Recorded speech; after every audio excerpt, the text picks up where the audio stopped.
into focus, investigators turn their attention to a different freak occurrence on these shores. One that poisoned a shark's prey and just might explain the attacks.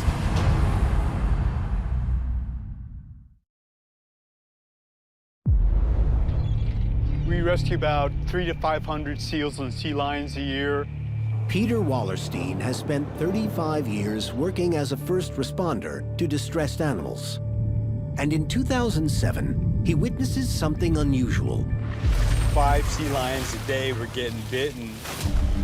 A popular prey item of white sharks, sea lions are often seen along Southern California's shores, including on the very day when Vic was attacked.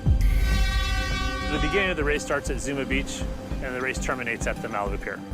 There's a lot of different marine mammals out in the water. Seal, sea lion. In 2007, sea lions begin washing up on the beaches. In 2007, we saw domoic acid break out, which is really a horrible toxin. It affects the brain and does a lot of damage. Domoic acid is a neurotoxin produced by a form of algae that's somewhat common off of the Southern California coast. It's one of the most devastating things that happen in marine life in LA County.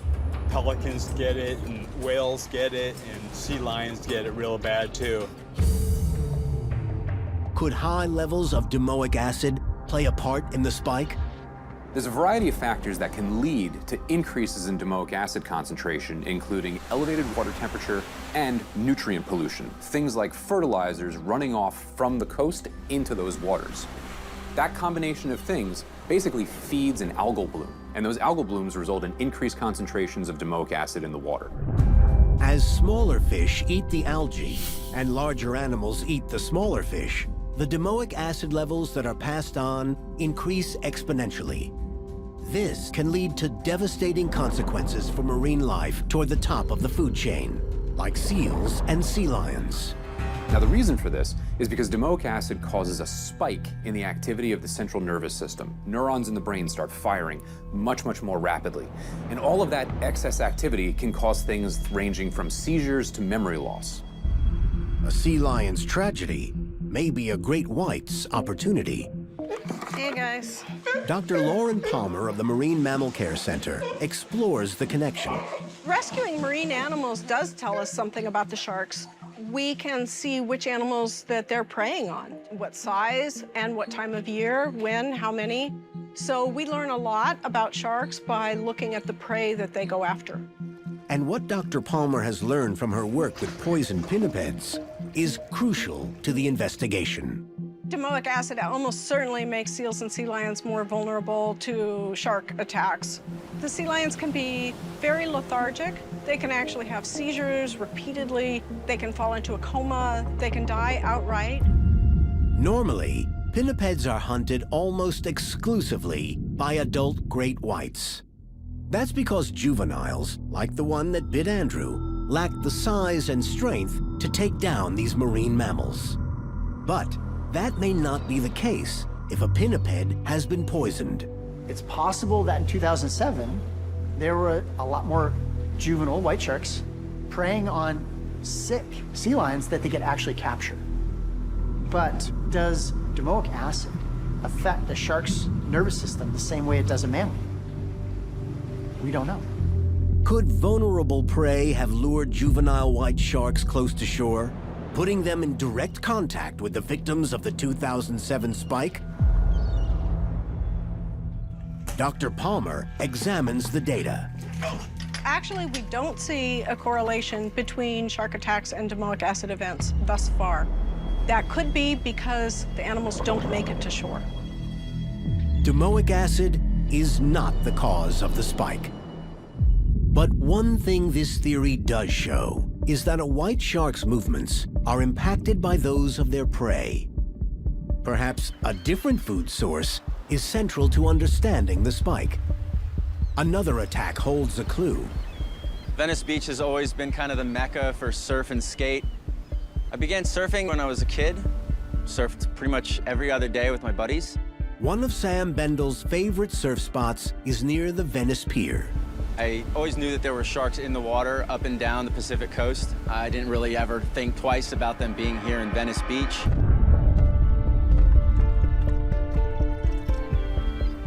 Sam hits the water. Sun had gone down, pier lights had gone up, the moon was starting to rise a little bit, so there was still enough to see. We'd been out for about an hour and was paddling out to get up over the crest of a wave. My left hand had gone into the water and all the way to the back of my stroke, and something hit me. And I pulled my hand up, could see that it was bleeding, and I was like, oh no, shark. And I started like paddling frantically in. With just moonlight to guide. Of course it stops loading at the best part. You need Verizon. Get their crazy powerful network out here and get 6 months of Disney Bundle on them. Stream with 6 months of Disney Bundle on us. And watch on the new Galaxy S24 Plus, also on us. Only on Verizon. Sam scrambles to shore. I looked at my hand and I was like, oh, that's a lot of blood. It was just 3 gash scratch marks that had a lot of blood going off of it. Just like put a little bit of pressure on, and we're like, all right, no more night surfing. Sam escapes serious injury. My hand wasn't mangled. I was thankful that it wasn't any worse than it was. But the encounter leaves a lasting impression. Have I ever gone night surfing again? The answer to that is a strong nope.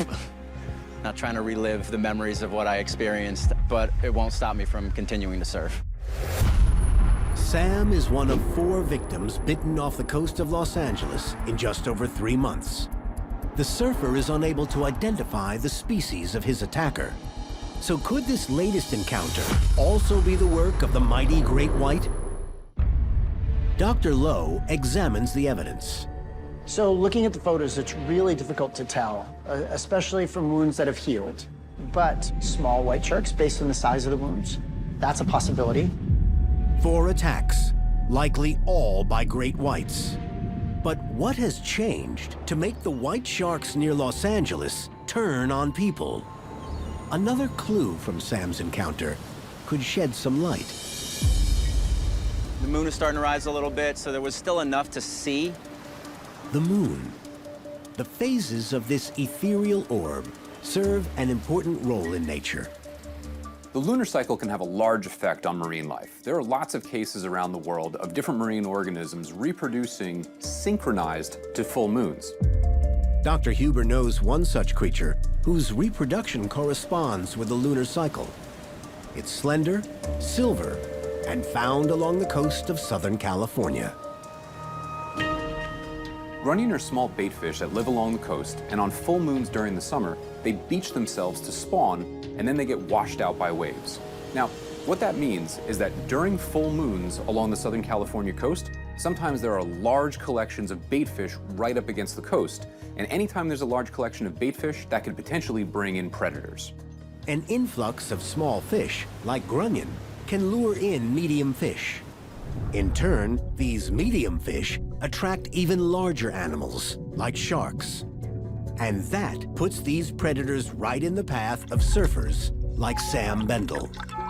So the question some people have posited is that white sharks are attracted to grunion spawn. Why not? There are thousands of fish at these spots. That's a possibility, but the fact that we've never found a grunion in a white shark's stomach probably suggests that there's no correlation between grunion spawning and the probability of sharks biting people at those locations. While great whites do feast on baitfish, it seems grunion are not on their menu. This cyclical spawning does not explain the surge in shark attacks. Perhaps the presence of fish is important in another way. A detail from Sam's attack site could turn the investigation on its head.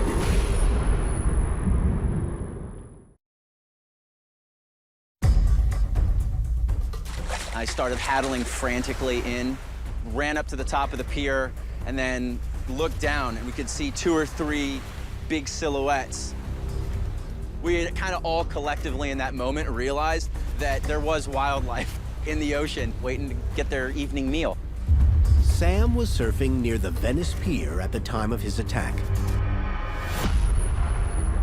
The Venice Pier is a popular fishing location where anglers reel in mackerel, Pacific bonito, queenfish, and sometimes larger sea life. I got a call about a harbor seal that was caught, and so we went to the pier. I see a guy reeling up his reel, and at the end of it is a harbor seal with a hook in his mouth. It's a scenario that seems to be occurring more frequently.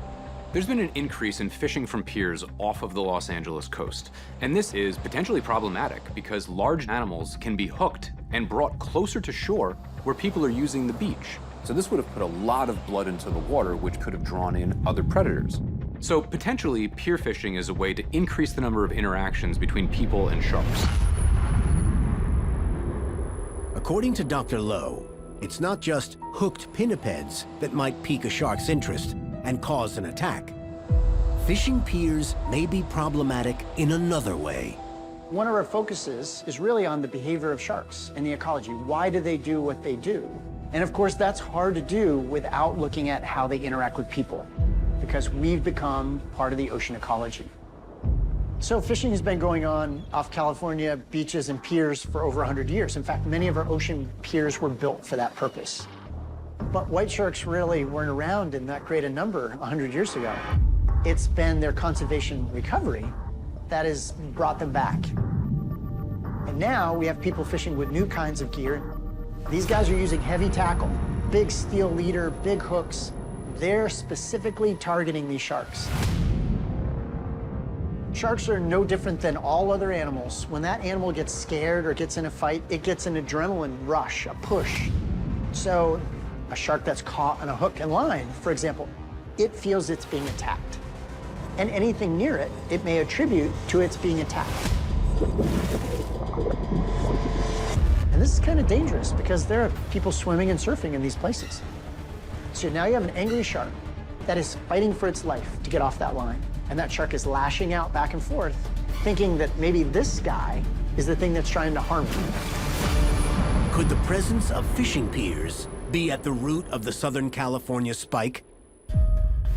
Perhaps the answer to the 2007 attacks may be found in analyzing another eerily similar shark encounter that occurred nearby in 2014.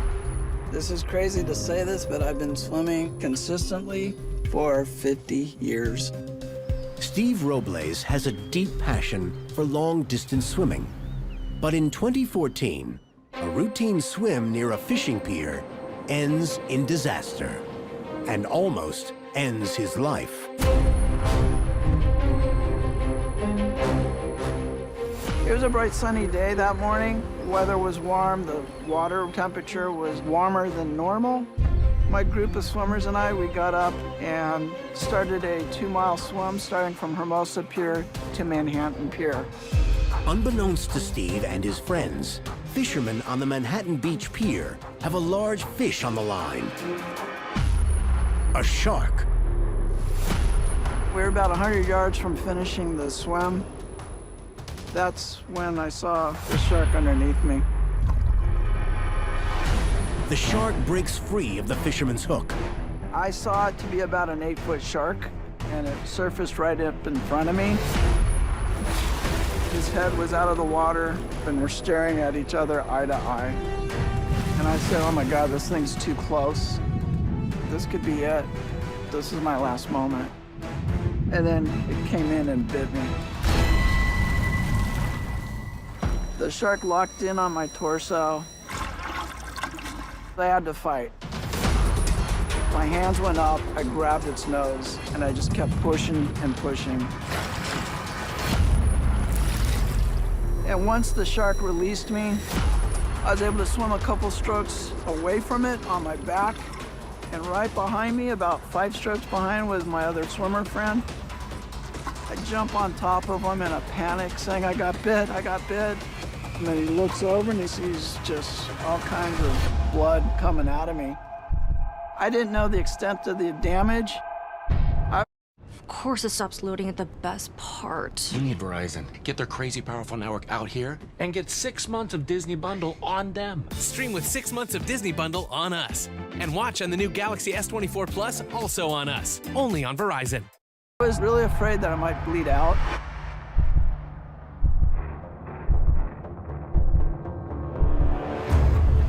A group of guys were carrying me up to the sand. I was just screaming and screaming as loud as I ever have.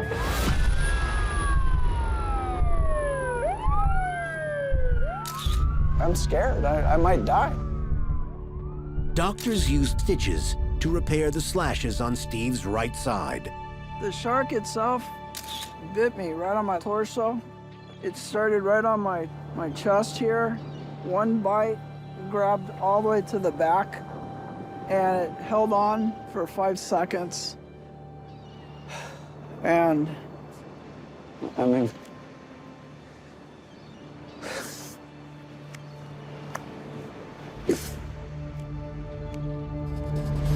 Though harrowing, Steve's attack may also be revealing. Could a discovery from his incident be the key to unlocking LA's 2007 spike once and for all?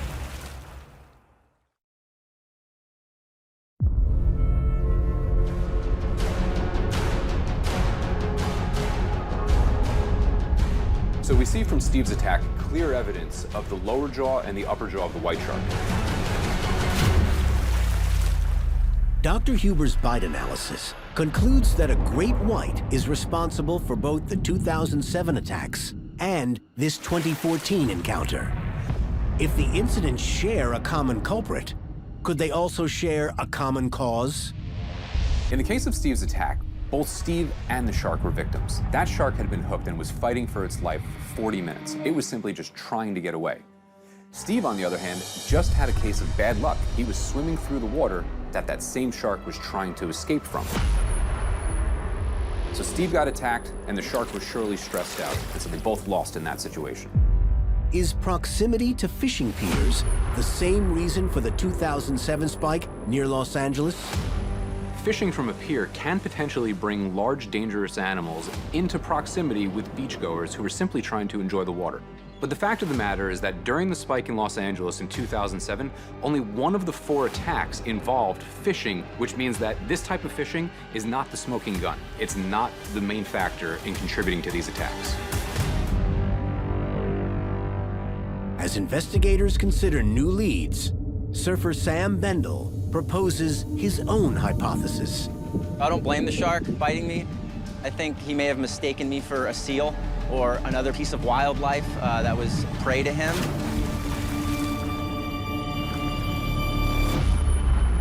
Mistaken identity.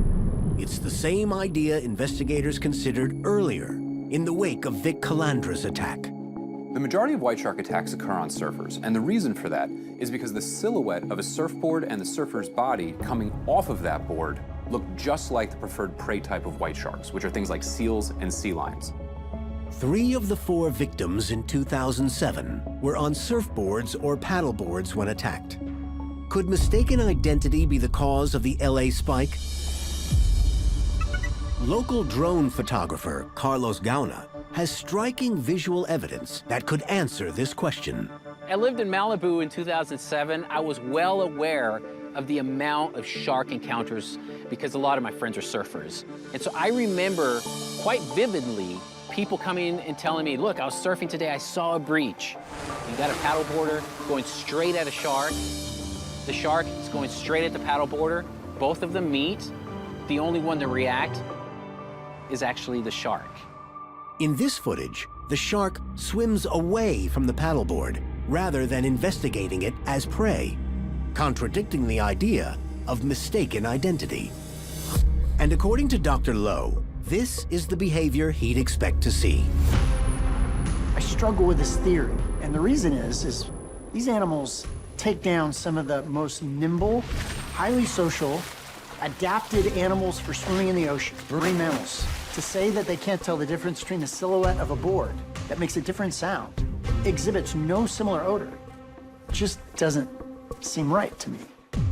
Sharks mistaking surfers and paddleboarders for pinnipeds is not behind the 2007 spike. Perhaps there's another aspect of the marine mammal's behavior to explore. Sea lions breed during the summer months on islands off the coast of Southern California. So in those summer months and into the fall, there's an elevated number of potential prey items for white sharks. Marine mammals have been a conservation success story in the United States over the course of the last 40 years. As it turns out, the spike in attacks off of Los Angeles in 2007 coincided with the reproductive time of the seals and sea lions that live there. So while seal and sea lion populations in general are increasing, they happen to be particularly high during the summer to early fall months off the coast of Southern California, and this is exactly when the spike in attacks occurred. Could an increase in sea lions have drawn white sharks closer to shore? Dr. Lowe believes the answer to this question lies in analyzing a great white's diet. To do so, his research team examines a surprising aspect of the predator's anatomy: its skin. This is our biopsy punch, and we use this to take tissue samples from sharks and to do a stable isotopes analysis. Did you get tissue? Yes. What time was the time? Nice.